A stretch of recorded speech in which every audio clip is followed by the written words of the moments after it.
வணக்கம் நண்பர்களே, உங்கள் வெற்றியை நோக்கியே எங்கள் பயணம். நாம தொடர்ந்து பார்த்துட்டு இருக்க 122 லெசன்ல இன்னைக்கு பார்க்க போறது 29வது லெசன். 29வது லெசனை என்ன பார்க்க போறோம்னா 12th பாலிட்டில உள்ள இந்திய அரசியலமைப்பு. அதை பத்தின கொஸ்டின் தான் இன்னைக்கு நம்ம பார்க்க போறோம். இப்போதான் நம்ம சேனலுக்கு ஃபர்ஸ்ட் வந்திருக்கீங்கன்னா நம்ம சேனலை சப்ஸ்கிரைப் பண்ணிட்டு கீழே டெலிகிராம் லிங்க் இருக்கும், அதில் ஜாயின் பண்ணிக்கோங்க. ஃபர்ஸ்ட் கொஸ்டின் பாருங்க, மதசார்புள்ள அரசை பின்பற்றும் நாடுகள் எவை அப்படின்னு கேட்டிருக்கிறாங்க. நாம 9ஆம் வகுப்பு பார்க்கும்போதே இந்த கொஸ்டின்லாம் பார்த்துட்டோம். இதற்கான ஆன்சர் என்னன்னா ஆப்ஷன் பி, பாகிஸ்தான், பாட்டிகன். அடுத்து 2வது கொஸ்டின் பாருங்க, இந்திய அரசியலமைப்பின் 42வது சட்ட திருத்தம் முகவுரையில் நாட்டின் ஒற்றுமை என்ற சொற்றொடரை எவ்வாறு விரிவுபடுத்தியுள்ளது அப்படின்னு கேட்டிருக்கிறாங்க.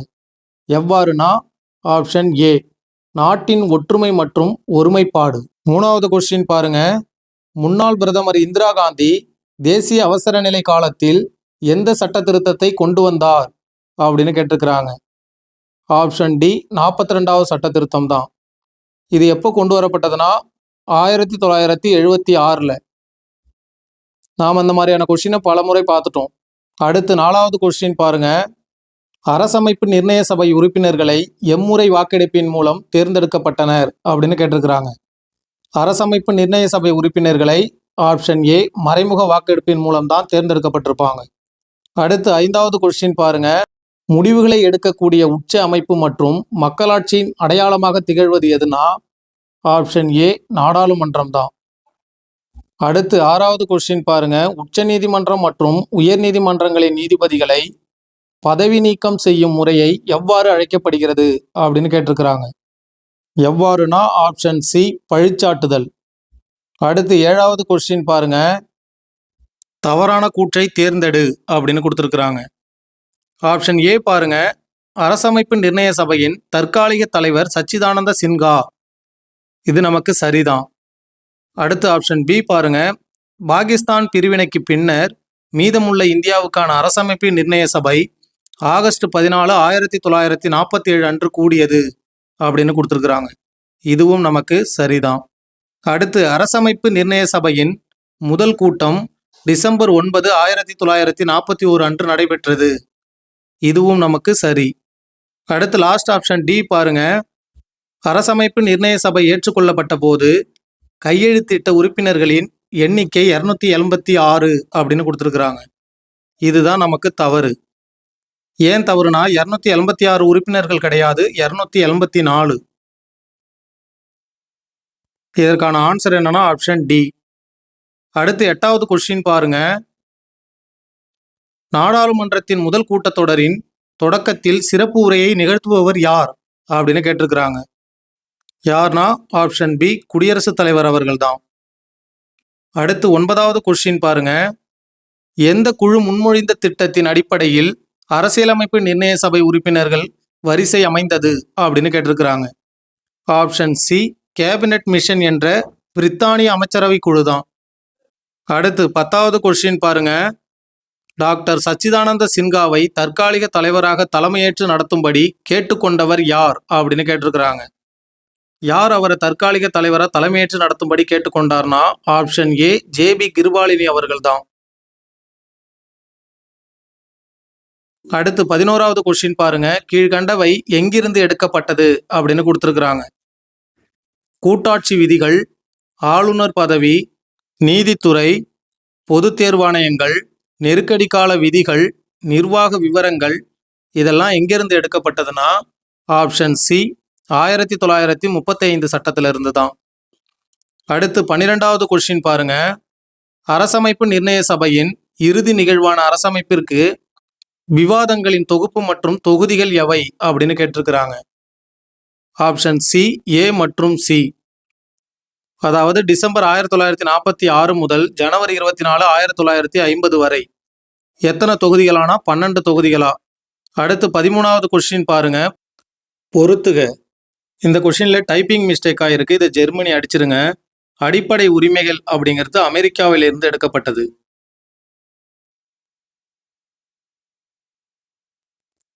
அடுத்து பாருங்க, பிரான்ஸ் சுதந்திரம், சமத்துவம் மற்றும் சகோதரத்துவம். அடுத்து அயர்லாந்து பாருங்க, அரசின் வழிகாட்டு நெறிமுறைகள். நமக்கான ஆன்சர் என்னன்னா ஆப்ஷன் ஏ, நேரா தான் இருக்கு எல்லாமே. அடுத்து 14வது கொஸ்டின் பாருங்க, இந்திய அரசியலமைப்பின் சிறப்பு இயல்புகளில் பொருந்தாதது எது அப்படின்னு கேட்டிருக்கிறாங்க. நீளமான எழுதப்பட்ட அரசமைப்பு, இரட்டை குடியுரிமை, நெகிழும் மற்றும் நெகிழாத்தன்மை, வயது வந்தோர் வாக்குரிமை. இதுல எது நமக்கு பொருந்தாததுன்னா ஆப்ஷன் பி, இரட்டை குடியுரிமை தான் பொருந்தாது. நம் நாடு பின்பற்றக்கூடிய குடியுரிமை எதுனா ஒற்றை குடியுரிமை. அடுத்து 15வது கொஸ்டின் பாருங்க, நாடாளுமன்றத்தின் கூட்டத்தொடருக்கு தலைமை தாங்குபவர் யார் அப்படின்னு கேட்டிருக்கிறாங்க. யார்னா ஆப்ஷன் டி, மக்களவை சபாநாயகர் அவர்கள்.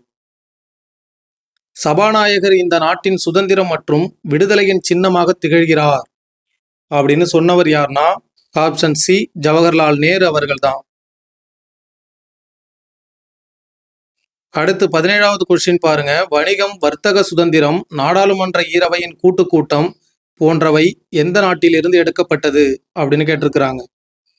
எந்த நாட்டிலிருந்து எடுக்கப்பட்டதுன்னா ஆப்ஷன் பி, ஆஸ்திரேலியா. வணிகம், வர்த்தக சுதந்திரம், நாடாளுமன்ற ஈரவையின் கூட்டம். அடுத்து 18வது கொஸ்டின் பாருங்க, இந்திய அரசியலமைப்பிற்கு பிரிட்டன் நாடுகளிலிருந்து பெறப்பட்டவை எவை அப்படின்னு கேட்டிருக்கிறாங்க. இதற்கான ஆன்சர் என்னன்னா ஆப்ஷன் டி, மேற்கண்ட அனைத்தும். நாடாளுமன்ற அரசு, ஒற்றை குடியுரிமை, சட்டத்தின் ஆட்சி, நாடாளுமன்ற செயல்முறை, இடைக்கால தடையாணைகள், இதெல்லாம் பிரிட்டன் நாட்டிலிருந்து பெறப்பட்டவை. அடுத்து 19வது கொஸ்டின் பாருங்க, சரியற்றதை தேர்ந்தெடு அப்படின்னு கொடுத்துருக்குறாங்க. ஆப்ஷன் ஏ பாருங்க, மக்களவை உறுப்பினர்களின் எண்ணிக்கை 545 என்பது சரிதான் நமக்கு. மாநிலங்களவை உறுப்பினர்களின் எண்ணிக்கை 250ன்னு கொடுத்துருக்குறாங்க, இதுவும் சரி. அடுத்து 3 பாருங்க, இந்திய நாடாளுமன்றத்தில் 2வது ஆட்சி மன்றம் மக்களவை அப்படின்னு கொடுத்துருக்குறாங்க. நமக்கு ஆப்ஷன் சி தவறா இருக்கு. இந்திய நாடாளுமன்றத்தின் 2வது ஆட்சி மன்றம் மக்களவை கிடையாது, மாநிலங்களவை.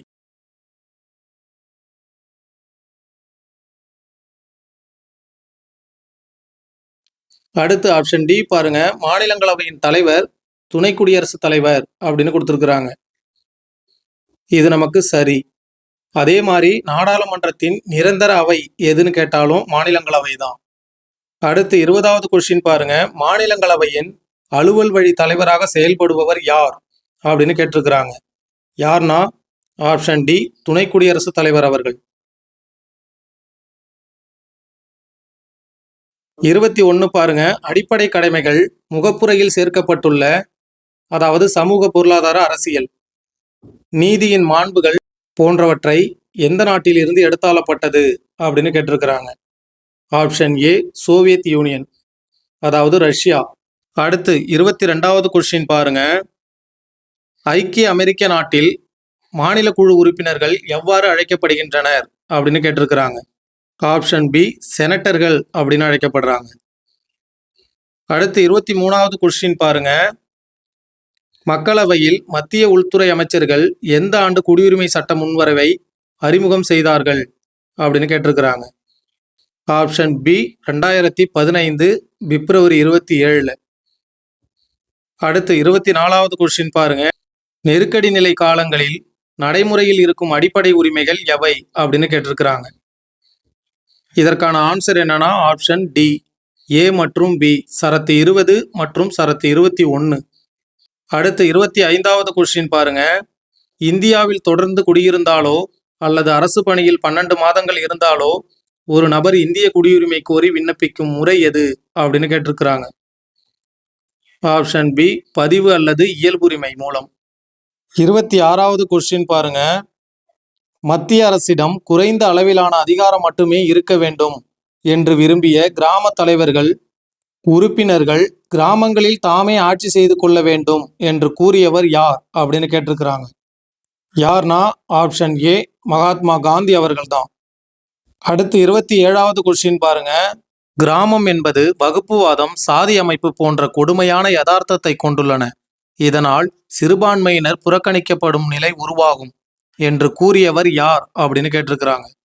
யார்னா ஆப்ஷன் பி, டாக்டர் அம்பேத்கர் அவர்கள் தான். அடுத்து 28வது கொஸ்டின் பாருங்க, டாக்டர் பி.ஆர். அம்பேத்கர் தலைமையில் உருவாக்கப்பட்ட அரசியலமைப்பில் டேஷ் என்ற சொல் குறிப்பிடப்படவில்லை அப்படின்னு கொடுத்துருக்குறாங்க. எந்த சொல்னா ஆப்ஷன் சி பஞ்சாயத் ராஜ் அப்படிங்கிற சொல் அரசியலமைப்பில் குறிப்பிடப்படவில்லை அப்படின்னு சொல்லியிருக்கிறாங்க. அடுத்து 29வது கொஸ்டின் பாருங்க.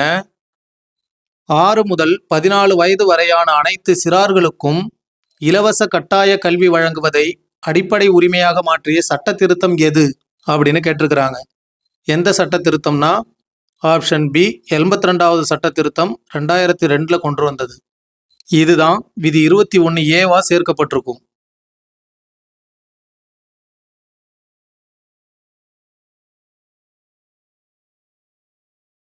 அடுத்து 30வது கொஸ்டின் பாருங்க.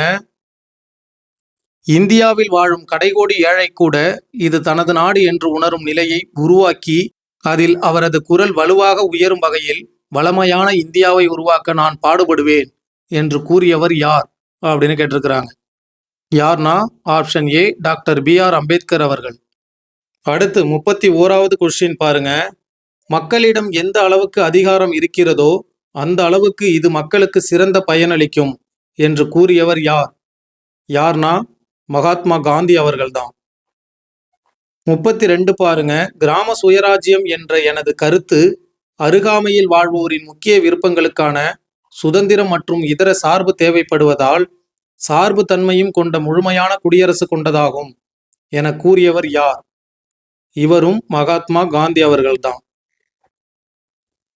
33வது கொஸ்டின் பாருங்க. கிராமங்கள் என்பது அறியாமை மற்றும் வகுப்புவாதத்தின் இருப்பிடம் என்று கூறியவர் யார்னா option B doctor B R. Ambedkar அவர்கள். அடுத்து 34வது கொஸ்டின் பாருங்க. எந்த பிரிவின் கீழ் கிராம பஞ்சாயத்து உருவாக்குவதற்கான பொறுப்பினை மாநில சட்டமன்றங்களுக்கு அளிக்கும் வகையில் ஒரு விதி கொண்டிருக்கப்பட வேண்டும் என்று காந்தியடிகள் வலியுறுத்திய பகுதி எது அப்படின்னு கேட்டிருக்கிறாங்க. எந்த பகுதினா ஆப்ஷன் ஏ பகுதி 4. அடுத்து 35வது கொஸ்டின் பாருங்க. கிராம பஞ்சாயத்து அமைப்பு உருவாக்குவதற்கான சட்டப்பிரிவு எது அப்படின்னு கேட்டிருக்கிறாங்க. எதுனா ஆப்ஷன் பி பிரிவு 40. அடுத்து 36வது கொஸ்டின் பாருங்க. ஈரவைகளின் உறுப்பினர்கள் மற்றும் சட்டமன்றங்களின் உறுப்பினர்கள் வாக்காளர்களை யாருடைய தேர்தலுக்கான வாக்காளர் பட்டியல் தயாரிக்கப்படுகிறது அப்படின்னு கேட்டிருக்கிறாங்க. யாருடைய தேர்தலுக்கானதுன்னா குடியரசுத் தலைவருடைய தேர்தலுக்கானது. அதுல தான் ஈரவை உறுப்பினர்கள் சட்டமன்ற உறுப்பினர்கள்லாம் பங்கு பெறுவாங்க. அடுத்து 37வது கொஸ்டின் பாருங்க. மாநிலங்களவையில் உறுப்பினர்கள் எத்தனை பங்கு உறுப்பினர்களை எத்தனை ஆண்டுகளுக்கு ஒரு முறை மாநிலங்களவையில் தேர்தல் நடைபெறுகிறது அப்படின்னு கேட்டிருக்கிறாங்க. ஆப்ஷன் ஏ 3ல் 1 பங்கு உறுப்பினர்கள். இந்த 3ல் 1 பங்கு உறுப்பினர்கள் தான் 2 ஆண்டுகளுக்கு ஒரு முறை ஓய்வு பெறுவாங்க. மாநிலங்களவையோட பதவி காலம் 6 ஆண்டுகள்.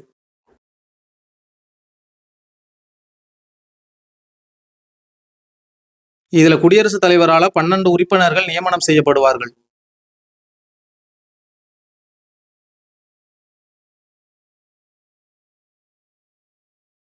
அடுத்து 38வது கொஸ்டின் பாருங்க. மக்களவையை கலைக்கும் அதிகாரம் பெற்றுள்ளவர் யார் அப்படின்னு கேட்டிருக்கிறாங்க. மக்களவை கலைக்கும் அதிகாரம் யாருக்கு இருக்குன்னா ஆப்ஷன் பி குடியரசுத் தலைவர் அவர்களுக்கு மட்டும்தான். அடுத்து 39வது கொஸ்டின் பாருங்க. மாநிலங்களவை தலைவரால் எப்போது மேலவை என்று அறிவிக்கப்பட்டது அப்படின்னு கேட்டிருக்கிறாங்க. எப்போனா ஆப்ஷன் சி ஆகஸ்ட் 23, 1954. அடுத்து 40வது கொஸ்டின் பாருங்க. இந்திய அரசாங்க சட்டத்தால் எந்த ஆண்டு மாநிலங்கள் குழு உருவாக்கப்பட்டது? மாநிலங்கள் குழு உருவாக்கப்பட்டது எந்த ஆண்டுனா ஆப்ஷன் பி 1919. அதாவது இந்திய அரசாங்க சட்டம் 1919 மூலம். அடுத்து 41வது கொஸ்டின் பாருங்க. மாநிலங்களவையின் முதல் கூட்டம் நடைபெற்ற ஆண்டு எது அப்படின்னு கேட்டிருக்கிறாங்க. எந்த ஆண்டுனா ஆப்ஷன் ஏ 1952 மே 13. அதாவது மாநிலங்களவையின் முதல் கூட்டம் நடைபெற்ற ஆண்டு. அடுத்து 42வது கொஸ்டின் பாருங்க. இந்திய ஆட்சி மொழிகள் சட்ட முன்வரைவு எந்த ஆண்டு அறிமுகம் செய்யப்பட்டது அப்படின்னு கேட்டிருக்கிறாங்க. Option B 1963. அடுத்து 43வது கொஸ்டின் பாருங்க. தமிழ்நாட்டில் நீதிமன்ற மொழியாக தமிழை அறிமுகம் செய்யப்பட்ட ஆண்டு எது அப்படின்னு கேட்டிருக்கிறாங்க. எந்த ஆண்டுனா ஆப்ஷன் சி 2014 ஆகஸ்ட் 1 தான் தமிழ்நாட்டில் நீதிமன்ற மொழியாக தமிழை அறிமுகம் செய்த நாள். அடுத்து 44வது கொஸ்டின் பாருங்க. இந்திய அரசமைப்பு சட்டத்தின் கீழ் உருவான மதராஸ் மாகாண முதல் சட்டமன்றம் நடைபெற்ற ஆண்டு எது அப்படின்னு கேட்டிருக்கிறாங்க. Option D 1952 to 57. அடுத்து 45வது கொஸ்டின் பாருங்க. 1954 காமராஜர் முதலமைச்சராக பதவியேற்ற போது கல்வி அமைச்சராக இருந்தவர் யார் அப்படின்னு கேட்டிருக்கிறாங்க. ஆப்ஷன் ஏ சி சுப்பிரமணியன் அவர்கள் தான் காமராஜர் பதவியேற்ற போது கல்வி அமைச்சராக இருந்திருப்பாரு. அடுத்து 46வது கொஸ்டின் பாருங்க. இந்தியா அதாவது பாரதம் மாநிலங்களின் ஒன்றியமாக இருக்கும் என கூறும் உறுப்பு எது அப்படின்னு கேட்டிருக்கிறாங்க. எதுனா ஆப்ஷன் பி உறுப்பு 1. 47வது கொஸ்டின் பாருங்க. திராவிட முன்னேற்ற கழகத்தில் CN அண்ணாதுரை அவர்கள் எப்போது முதல்வராக பதவியேற்றார் அப்படின்னு கேட்டிருக்கிறாங்க. எந்த ஆண்டுனா ஆப்ஷன் சி 1967 தான். அடுத்து 48வது கொஸ்டின் பாருங்க. இந்து திருமண சட்டம் திருத்தப்பட்டு சுயமரியாதை திருமணங்கள் அதாவது மதம் சடங்குகள் இல்லாமல் மேற்கொள்ளப்படும் திருமணங்கள் யாருடைய ஆட்சியில் அங்கீகரிக்கப்பட்டன அப்படின்னு கேட்டிருக்கிறாங்க. ஆப்ஷன் டி CN அண்ணாதுரை அவர்களின் ஆட்சியில தான் சுயமரியாதை திருமணங்கள் அங்கீகரிக்கப்பட்டிருக்கும். அடுத்து 49வது கொஸ்டின் பாருங்க. மு கருணாநிதி அவர்கள் எத்தனை முறை முதலமைச்சர் பதவி வகித்தார் அப்படின்னு கேட்டிருக்கிறாங்க. ஆப்ஷன் ஏ 5 முறை. அடுத்து 50வது கொஸ்டின் பாருங்க. மு கருணாநிதி கொண்டு வந்த கடைசி சட்ட முன்வரைவு பிற்படுத்தப்பட்ட வகுப்பினருக்கான இடஒதுக்கீட்டுக்குள் டேஷ் மற்றும் டேஷ் சிறப்பு உள்ஒதுக்கீடு வழங்குவதுடன் பட்டியல் இனங்களுக்கும் மற்றும் பழங்குடியினர் டேஷ் உள் ஒதுக்கீடு வழங்குகிறது அப்படின்னு கொடுத்துருக்குறாங்க. இதற்கான ஆன்சர் என்னன்னா ஆப்ஷன் டி மேற்கண்ட அனைத்தும். பிற்படுத்தப்பட்ட வகுப்பினருக்கான இடஒதுக்கீட்டுக்குள் முஸ்லிம்களுக்கு மற்றும் கிறிஸ்தவர்களுக்கு சிறப்பு உள்ஒதுக்கீடு வழங்குவதுடன் பட்டியல் இனங்களுக்கும் மற்றும் பழங்குடியினர் அருந்ததியர் உள்ஒதுக்கீடு வழங்குகிறது. அடுத்து 51வது கொஸ்டின் பாருங்க. வாரிசு அடிப்படையில் கிராம நிர்வாக அலுவலரான கர்ணன் பதவிக்கு முடிவு கட்டியவர் யார் அப்படின்னு கேட்டிருக்கிறாங்க. ஆப்ஷன் சி எம்ஜிஆர் அவர்கள் தான். அடுத்து 52வது கொஸ்டின் பாருங்க. உச்சநீதிமன்றம் மண்டல் ஆணையம் வழக்கில் தீர்ப்பு வழங்கி அதில் கல்வி மற்றும் வேலைவாய்ப்பில் எத்தனை விழுக்காடு இடஒதுக்கீடு வழங்கி தீர்ப்பு வழங்கப்பட்டது அப்படின்னு கேட்டிருக்கிறாங்க. எத்தனை விழுக்காடுனா ஆப்ஷன் பி 50 விழுக்காடு. எந்த ஆண்டுனா 1992 நவம்பர்ல.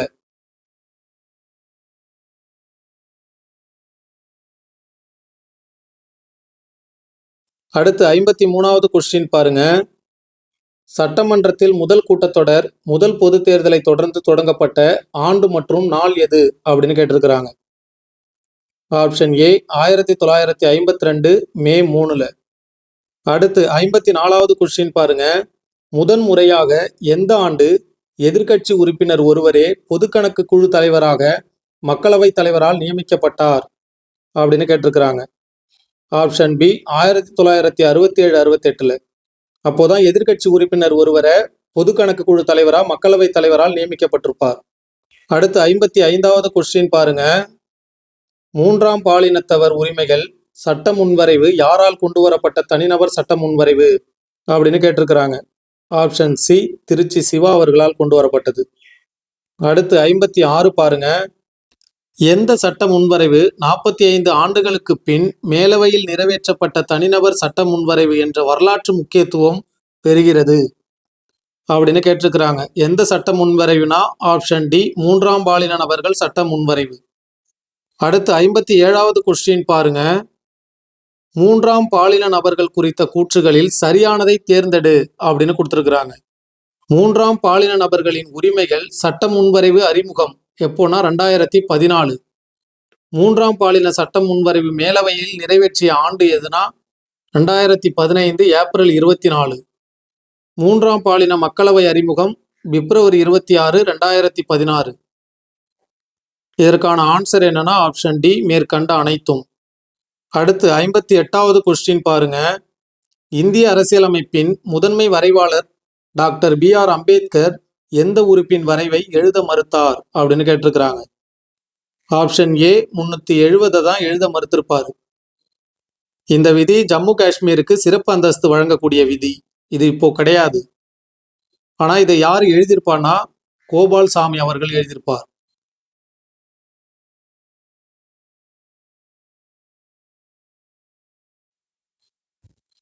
அடுத்து 59வது கொஸ்டின் பாருங்க. 1956ஆம் ஆண்டு மதராஸ் மாநிலத்தில் தமிழ்நாடு என பெயர் மாற்றம் செய்யப்பட வேண்டும் என கோரி உண்ணாவிரதம் இருந்து உயிர் நீத்தவர் யார் அப்படின்னு கேட்டிருக்கிறாங்க. ஆப்ஷன் சி சங்கரலிங்கனார் அவர்கள் தான். 76 நாட்கள் உண்ணாவிரதம் இருந்திருப்பாரு. 60வது கொஸ்டின் பாருங்க. மதராஸ் மாநில பெயர் மாற்றம் செய்யப்பட்ட ஆண்டு மற்றும் நாள் எது அப்படின்னு கேட்டிருக்கிறாங்க. ஆப்ஷன் ஏ ஜனவரி 14, 1969. 61 பாருங்க. தேர்வு குழு முறை எந்த நாடாளுமன்ற மக்களாட்சி முறையிலிருந்து பிறந்தது ஆகும்? எதிலிருந்து தோன்றியிருக்குன்னா ஆப்ஷன் சி வெஸ்ட்மினிஸ்டர். அடுத்து 62வது கொஸ்டின் பாருங்க. எந்த சட்டப்பிரிவின் படி மக்களவை விதிகள் மற்றும் நடைமுறைகள் உறுப்பு எந்த ஒரு குறிப்பிட்ட சட்ட முன்வரவையும் தேர்வு குழுவுக்கு அனுப்பும்படி உறுப்பினரும் தீர்மானம் கொண்டு வர முடியும்? எந்த சட்டப்பிரிவின் படினா ஆப்ஷன் டி உறுப்பு 125 படி. அடுத்து 63வது கொஸ்டின் பாருங்க. சரியானதை தேர்ந்தெடு அப்படின்னு கொடுத்துருக்குறாங்க. இதற்கான ஆன்சர் என்னன்னா ஆப்ஷன் டி மேற்கண்ட அனைத்துமே சரிதான். நமக்கு வரதட்சணை ஒழிப்பு சட்டம் 1959, 1956 மற்றும் மே 9, 1961. பயங்கரவாத தடுப்பு சட்டம் 2002 மார்ச். இந்திய அரசு ஜம்மு காஷ்மீருக்கு வழங்கப்பட்ட சிறப்பு தகுதியை ரத்து செய்த ஆண்டு ஆகஸ்ட் 5, 2019. நமக்கு அனைத்து கூற்றுமே சரிதான். Option D. அடுத்து 64வது கொஸ்டின் பாருங்க. பொது கணக்கு குழுவின் தலைவராக மக்களவையில் அறிக்கை தாக்கல் செய்த ஆண்டு எது அப்படின்னு கேட்டிருக்கிறாங்க. இந்த கொஸ்டினே மிஸ்டேக்கா இருக்குங்க. அடுத்து 65வது கொஸ்டின் பாருங்க. 2இல் ஒரு அவை இல்லாமல் நாடாளுமன்றம் இயங்க முடியாது. அரசியலமைப்பில் ஒவ்வொரு அவையும் தமக்காக முழு அதிகார வரம்பை கொண்டுள்ளது. நாடாளுமன்ற ஈரவைகளிடையே நெருக்கமான கூட்டுறவை கோருகிறது என்று கூறியவர் யார் அப்படின்னு கேட்டிருக்கிறாங்க. யார்னா ஆப்ஷன் சி பண்டித ஜவஹர்லால் நேரு அவர்கள். அடுத்து 66வது கொஸ்டின் பாருங்க. பொருத்தமற்றதை தேர்ந்தெடு அப்படின்னு கொடுத்துருக்குறாங்க. இதற்கான ஆன்சர் என்னன்னா ஆப்ஷன் டி பொருத்தமற்றது எதுவும் இல்லை. ஒவ்வொரு நாளும் அவை அல்லது பல்வேறு பணிகளுக்காக உறுப்பினருக்கு ஒதுக்கப்படுகிற நேரம் முதல் 1 மணி நேரம் கேள்வி நேரம். நாடாளுமன்ற அவை அல்லது பல்வேறு பணிகளுக்காக உருவாக்கப்படும் கூட்டத்தொடரில் குறைந்தபட்சம் இருக்க வேண்டிய உறுப்பினர்களின் எண்ணிக்கை கோரம் என்று அழைக்கப்படுகிறது. அரசியலமைப்பில் தரப்படாத நிறுவனம் திட்ட ஆணையம். நமக்கான ஆன்சர் என்னன்னா பொருத்தமற்றது எதுவும் இல்லை. Option D. அவ்வளவுதான் நண்பர்களே. அடுத்த லெசன் 30ல் சந்திப்போம்.